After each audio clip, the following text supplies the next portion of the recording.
Bismillahirrahmanirrahim. Assalamualaikum warahmatullahi wabarakatuh. Alhamdulillahirabbil alamin. Ikhwanu akhwat fillah rahimakumullah.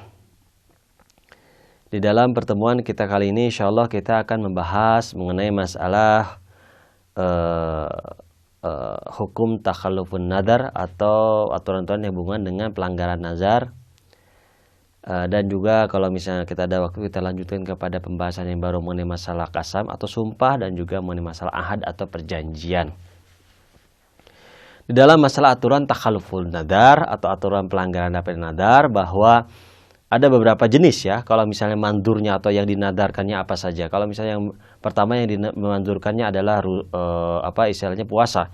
Maka ketika dia tidak melaksanakannya, maka dia wajib qadha dan juga wajib kafarah kalau misalnya dia sengaja untuk tidak melaksanakannya. Begitu bukan sholat, kalau dia tidak melaksanakannya, maka dia wajib wajib qadha sholat dan wajib kafarah kalau secara sengaja tidak dilaksanakannya. Misalnya sholat tahajud misalnya, sholatul lail. Kalau misalnya mandurnya atau sesuatu yang dinadarkannya selain sholat dan juga saum, maka kalau dia tidak melaksanakannya, tidak wajib untuk diqadha, tapi dia atasnya atau kafarah. Misalnya dia bernadar selain pada sholat dan saum, misalnya dia bernadar untuk berziarah ke Karbala, tapi tidak dilaksanakannya secara sengaja, maka dia mendapatkan kafarah, tetapi tidak wajib diqadha. Kalau misalnya mandurnya misalnya dikaitkan atau ditambahkan ya atau digantungkan dengan zaman dan makan atau tempat,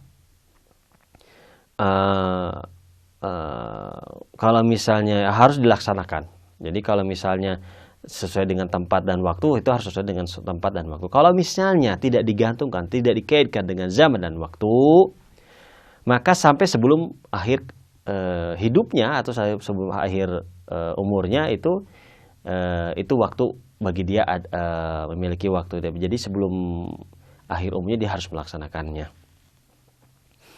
Tetapi ketika dia mengetahui alamat kematian, maka dia harus segera untuk melaksanakan atau dalam masalahnya melaksanakan atau misalnya menulis wasiat kalau misalnya ibaratnya dalam kondisi mendekati kematian dalam masalahnya karena harus dilaksanakan karena itu akan menjadi hutang bagi dirinya. Nah, apa saja yang bisa menyebabkan kafarah di dalam masalah ini pada sesuatu yang sifatnya itu disengaja atau amdi sifatnya. Tetapi kalau misalnya atas dasar lupa, atas dasar misalnya ibaratnya adanya idtirar atau suatu halangan yang tidak bisa dia hindari ya, halangan mudhar kepada dia ataupun paksaan dari pihak luar. Kalau idtirar itu dari pihak dalam ya, idtirar itu dari pihak dalam, dari diri kita misalnya, atau ikrah atau paksaan dari pihak luar untuk tidak melaksanakan apa yang menjadi nadarnya, maka itu tidak kena kafarah. Jadi kafarah itu kalau dia sengaja tidak dilaksanakannya. Nah, kalau misalnya nadarnya misalnya ada sebuah contoh, misalnya nadarnya dia akan puasa setiap hari Kamis. Tapi di hari Kamis misalnya berbentrokan dengan Idul Fitri atau Idul Kurban, maka di situ tidak berpuasa, ataupun berbentrokan dengan ibaratnya di waktu ini haid bagi wanita misalnya, ataupun berbentukan dengan sakit dia misalnya, ya kan, dia tidak bisa melaksanakan puasa karena sakitnya, maka di dalam masalah ini tidak diwajibkan kafarah, tetapi di dalam masalah ini qadha diwajibkan atau qadha di dalam masalah ini diwajibkan. Begitu pula yang hubungannya dengan safar ini adalah masalah yang hubungan dengan puasa ini adalah masalah safar. Jadi ketika misalnya ada safar ya di dalam masalah ini, misalnya hari Kamis itu dia safar walaupun safarnya tidak wajib bagi dia, maka tetap dia kena qadha di dalam masalah ini. Tetapi tidak terkena di dalam masalah ini adalah kafarah. Seperti yang pernah dibahas sebelumnya bahwa kalau misalnya dia bernadar hari sesuatu, misalnya hari Rebo misalnya, dia bernadar untuk berpuasa tetapi dia bersafar walaupun safarnya bukan safar yang bukan safar yang daruri ya atau darurat, tapi dia safar, otomatis puasanya batal di dalam masalah ini, maka dia wajib baginya adalah qadha tetapi tidak wajib kafarah.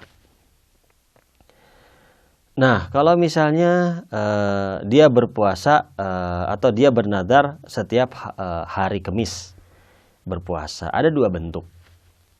Kalau bentuknya secara majmu'i dan juga berbentuknya secara satu persatu. Jadi kalau majmu itu saya akan berpuasa secara majmu setiap hari Kamis.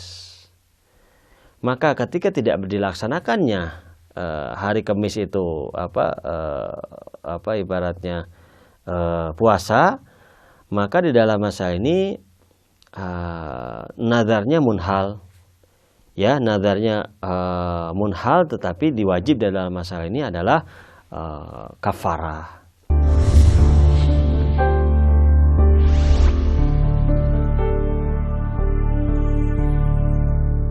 Tetapi di dalam masalah ini tidak ada kewajiban untuk melaksanakan puasa lagi karena sudah terangkat nadarnya, karena sifatnya majmu'. Tetapi kalau sifatnya tafsil atau satu persatu, misalnya saya niatkan satu persatu di setiap hari Kamis, maka ketika dia tidak melaksanakannya, maka di dalam masalah ini tidak melaksanakan secara amdi atau secara sengaja, maka di dalam masalah ini bahwa setiap apa yang dia tidak lakukan di dalam puasanya tersebut, maka wajib qadha dan juga wajib di dalam masalah ini kafarah. Tetapi tidak munhal. Artinya puasanya tidak munhal. Seperti yang contoh yang pertama. Nah, sekarang kafarah daripada nadar itu apa saja? Kafarah dari nadar itu adalah satu ya, memberikan makan kepada fakir 10 orang fakir, atau yang kedua atau di sini bukan berurut tapi memberikan pakaian kepada 10 fakir miskin. Kalau kedudukannya tidak mampu, maka yang ketiga itu, kalau kedudukannya tidak mampu tentunya ini berurut tentunya. Jadi kalau satu kedua itu atau ketiga ini berurut. Kalau satu kedua itu tidak mampu, maka ketiga ini harus puasa 3 hari di dalam masalah ini. Tentunya berurut ya, artinya tidak boleh ada selang dalam puasa, itu harus puasa 3 hari.